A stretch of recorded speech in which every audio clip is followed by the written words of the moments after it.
Hello, welcome back to the channel. My name is Lisa Evans Deltari, and I'm a genealogist and a passionate traveler. Over the last year and a half, almost 2 years, I've been featuring each Feijoa King's daughter in every episode and getting to know their stories a little bit better. There are over 700 of them, and we're doing episode 184 today. So we've come a long way, but we've got a long way to go. Before I begin, let me show you ways you can support the channel. The first three keep you in the know. Subscribe, like, and notify. All that helps that logarithm stuff kind of get my name out there. And then we have a deeper way of supporting the channel. We have super thanks that YouTube has permitted me to do since I achieved 1,000 subscribers. Thank you to all my subscribers who have supported me thus far.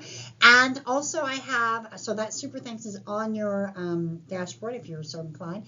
And then we have Coffee and Patreon, all are ways of supporting, showing your support financially for the channel.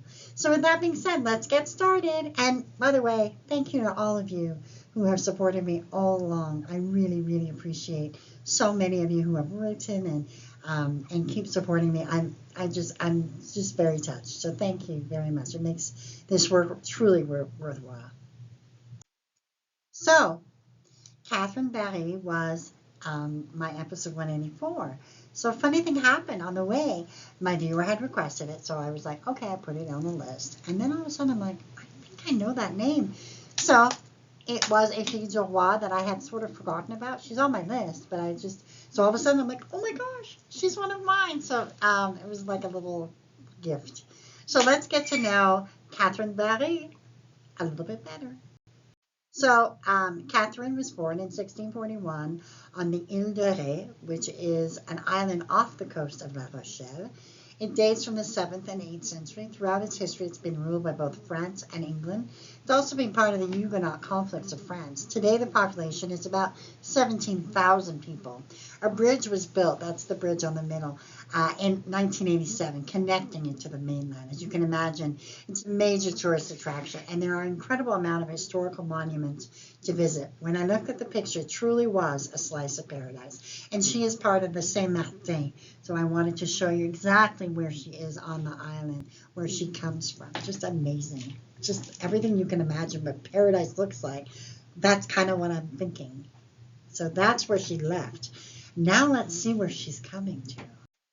So she probably was about 23 years old when she decided to come to New France. There is no evidence that her parents were deceased. So presumably she just wanted a new life. Jean-Baptiste de Dieppe sailed and arrived in New France June 30th, 1664. And she signed a contract with a man named Maurice Rivet in November of 1664. But it would take another man to win her heart. So that marriage was ultimately canceled. Let's see who wins her heart. So the groom that would eventually, claim her heart, his name was Maître Chailly, and he was born in 1640 in a place called Mercey Saint-Radegon in France. His parents were Jacques Chailly and Jeanne Brouillard. This is a picture of the church Saint-Radegon as it exists now, and then you have a picture of a postcard of it from the early 1900s. And then we see Pays de la Loire, which is the region of France that he's from. And then that inside that département is Vendée. And then we just see on the top upper right is just the village as it is. About 480 people live there now. So a very, very small little village in France. So according to the sources that I've read, he was in New France by at least 1658, possibly earlier. He was confirmed in Quebec City in 1660, and he was granted land in 1659, indicating that he was probably an engagé and had fulfilled his term. He was then eligible to either purchase or be granted land. He began to create a life for himself, but when would he finally be able to create a family? That would take our heroine, the fille du roi. And of course, I have my usual resources. I've added a new one, La Société d'Histoire des Filles du Roi. It is a society that is very, very active and has also produced a series of 5 books that I've been recommending when and if it can work. And I also want to point out WikiTree. I've been using it more and more as time has gone by. wanted to point that out. And all of the other resources are listed in the notes section. So about 6 months after she arrived and after the dissolution of the contract she had signed in the fall, she was finally married at Beauport on January 11th, 1665. And that is their marriage record. So they actually settled at Beauport. So in 1634, just to give you a little history, Robert Giffard received the seigneurie of Beauport from the Compagnie des Cent Associés, the 100 Associate Company. By 1698, about 400 French colonists settled just east of the Rivière Beauport and was attracted by the flour mill that was there and the really fertile agriculture that was present. Now, what's interesting is you can see where Beauport is in terms of the upper part of Quebec. It's going north. And then we find them in two different places, the family. In the 1666, Beauport, and then they're also in Beaupré. So not sure what's going on there. Exact same same names and all of that. Like by the 1667 census, we have more, they are in Beauport, and they have Claude and now by then Thérèse, 9 months. So Claude would marry Marie-Madeleine Brière and have 10 children, 5 of whom would make it to adulthood. Marie-Madeleine's mother was fille du roi Jeanne Grandet, who we featured in episode 69 way back when. Thérèse married François Nou and had 7 children, 5 of whom made it. Thérèse is in pink because she is my great-grandmother. Michel would pass away in infancy. We have Jean, who married Anne Brière, the sister of Claude, and they would have 7 children, 5 of whom would make it to adulthood. And then we have Henri, who would marry Marie-Renée Diry and have 5 children, 3 of whom would make it. Marie-Rene's mother was Marguerite Vidry, who is a fille du roi who we have yet to feature. And François married Françoise Cassin and had 8 children, 5 of whom made it to adulthood. As befits this, I think they're a very romantic couple. And Catherine and Maitre would die within 1 week of each other. Catherine would die July 17th, 1707. She is buried at Quebec City. Maitre would die in the hospital and July 23rd, 1707. This is a depiction of the Hôpital Saint-Dieu, Hôtel Dieu, I should say. And then this is the Hôtel Dieu as it exists today. So just remarkable. They would have been married 42 years in 1707. So that is a remarkable achievement to be sure.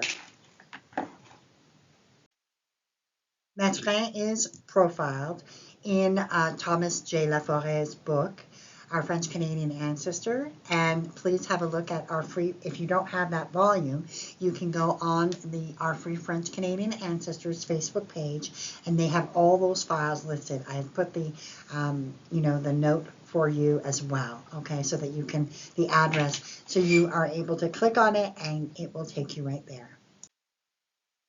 So here's a couple of ways that the name may have come across over the centuries.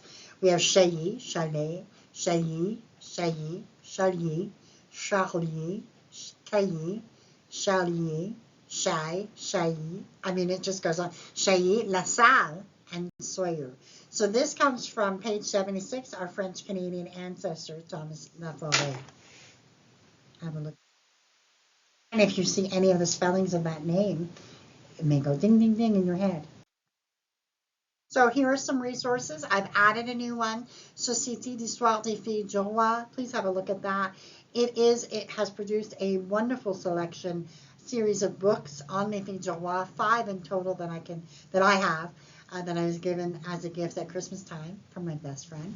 And then we have La Société des Filles du Roi, La Généalogie Québec, Quebec Genealogical E-Society, Nos Origines, Filles du Roi Descendants, which is a wonderful Facebook group as well, WikiTree as well. So have a look at that and see if there's any other research that you can do to kind of further along this. I've given you all the links, and have at it. So now we are finished. Episode 184, Catherine and Maitre really did have a love story, and I like to think that. And they ended up with 59 descendants. Now that isn't that big an amount, but look, I'm here today. It obviously the bloodline has continued. So I'm very, very excited to be able to not only fulfill a request from a viewer, but also kind of look at my own tree. I don't get to do that very often. So with that, we are grateful to to to Catherine for having come to our shores, for having chosen to be brave and kind of just say, hey, I'm going to try as much as possible to make a life for myself. And in so doing, she created lives that she had no idea that she did. So with that, I want to thank her. I want to bless her memory. And we are grateful that she came to our shores. Merci beaucoup, Grand-Maman Catherine. Until I see you on episode 185, au revoir.